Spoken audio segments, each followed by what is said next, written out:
Hi everyone, my name is Andy Patania Matthew. Join me as we learn and unlearn things and make new discoveries. This is AnDiscoveries.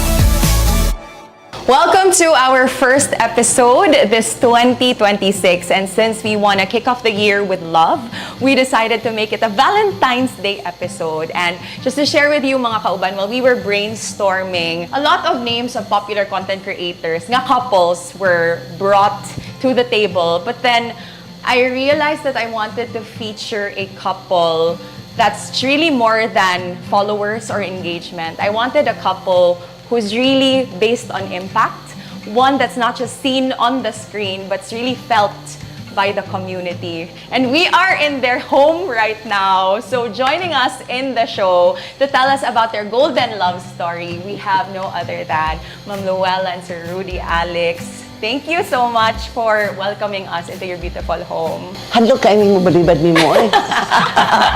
Thank you for inviting us. Yes, I feel honored. Wala siya ko ilain, bitaw mahuna-hunaan, Tita Loy and Tito Rudy. Kanang couple sa Cebu nga, grabe gid kayo impact nga nahatag. Not just sa inyong mga anak, sa inyong mga apo, but really to the community. So, if you could take us back to 56 years ago to where this beautiful love story began. How did it all come into place? It was the time of student protests and all that. The turbulent 60s. We would not have known each other because I was in San Carlos, he was in USP. No, So nag-meet niyo it was the first, rally? almost like the first quarter storm. We also had our own version in Cebu. It happened in Manila, it happened also in Cebu. We met during the first massive student rally and march. This was during the martial law years. In 1969. I always tell my grandsons, I was holding a placard and your lolo was the one doing the speech. But then, we met during, student meetings and all that. And then we get to know each other. But I always said, kabugiro na niya. Sabi niya, kigwapo siya. Ang ni Tito Rudy. But did he fit your type during those days? We became friends. Friends The best part is we became friends. Because, that's important. Because that was the start, no? But in the end, now in the twilight of our years, being friends before really matters. Bitaw, no? Mogi foundation. Yes, that's it. Ikaw, Tito Rudy, he was attempting to say something. Love at first sight, mapagkita ni mo Tito Rudy. No way! There were other girls. When, after I make speeches, they come close, they hold my shoulder, touch my hand like that. She stays away. Well, like, who's this guy? Ano ba? So I ignored her also.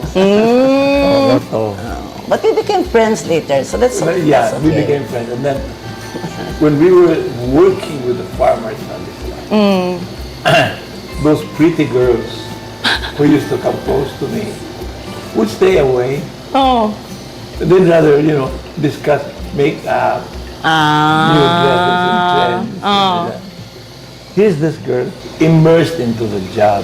And what surprised me is, despite her very apparent intelligence, and high culture, she could easily blend with the farmers. She could easily talk and dialogue with them. So this was the most attractive part for you? Got me right there. Well, at least I got his attention. Well, anyway, from those days, we became friends, and then I think in the movement, we were the first to get married. That was important because, 2 years later, martial law was, we got married in 1970. 2 years later, martial law was declared. And our other friends were captured and were I jailed. remember that But time. we were safe because we were not in the list, I think, some of Mga gipang red tag. Oo. So the early years were. How did I propose? Oh, how did you? She proposed to my mom. Okay. I did not propose to her. Sa mama kanila host, Tito She was Rudy. too stuck in this ambition to join the convent. Ay, really? Yeah. Even Magmadre unta ka, tita? Oh, mabuang ang Even- takong madre. Even if I kissed her already. The daughters of charity were Daughter. saved Ah! because my dad did not like it. Oh, well, And her anyway. parents were so worried. Oh. We don't want our daughter to be a nun. Of course. Then one evening, I visited the family in the farm, right there, for me to get to know them. So, I fell in love with the family.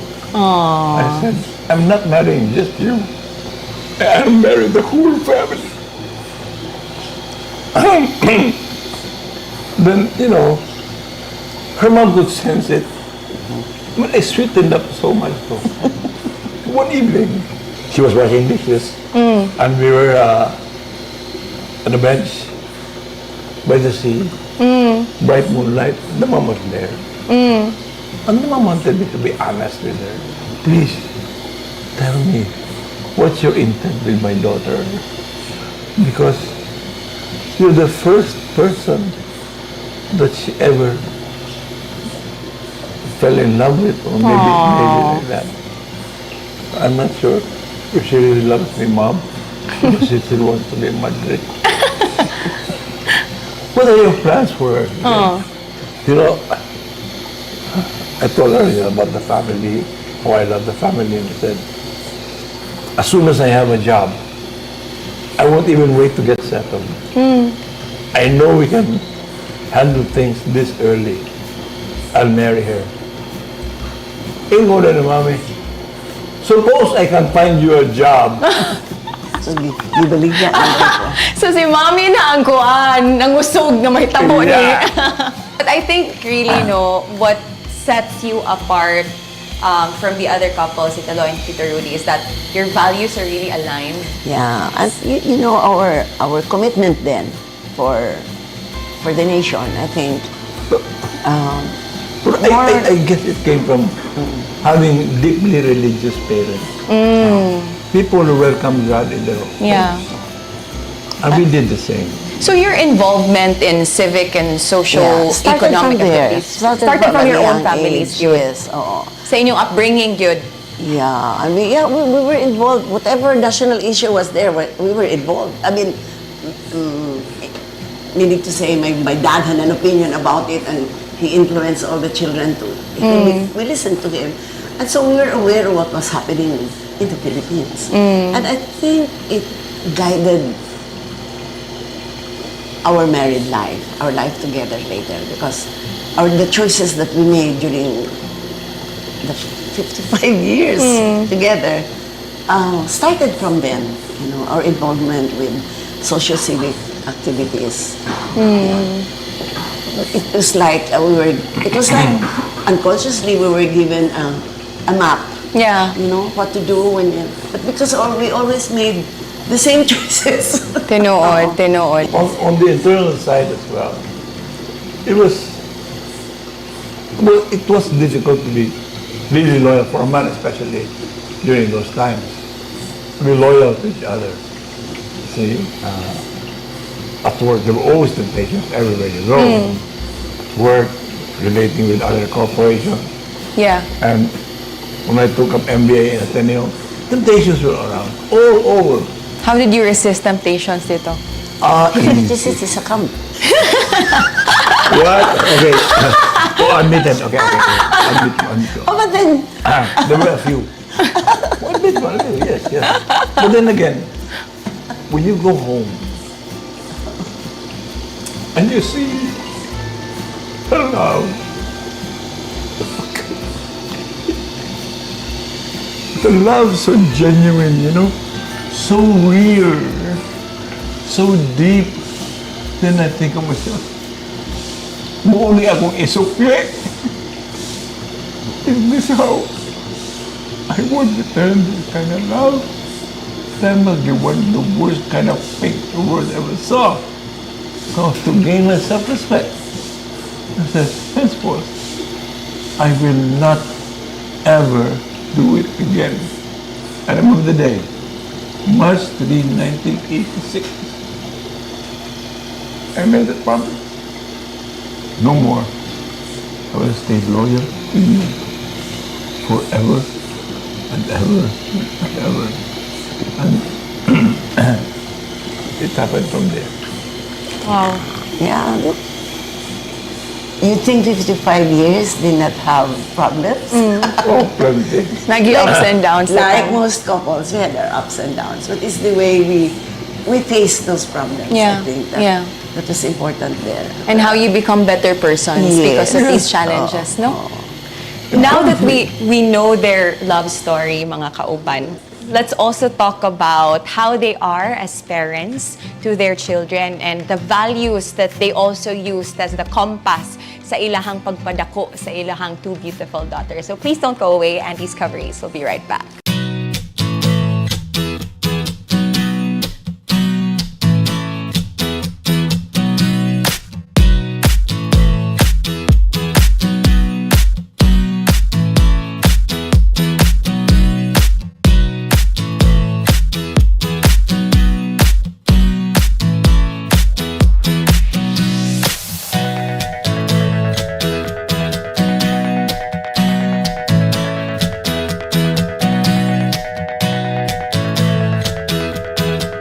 Welcome back to AnDiscoveries. We're still here with our golden couple, Mr. and Mrs. Alix.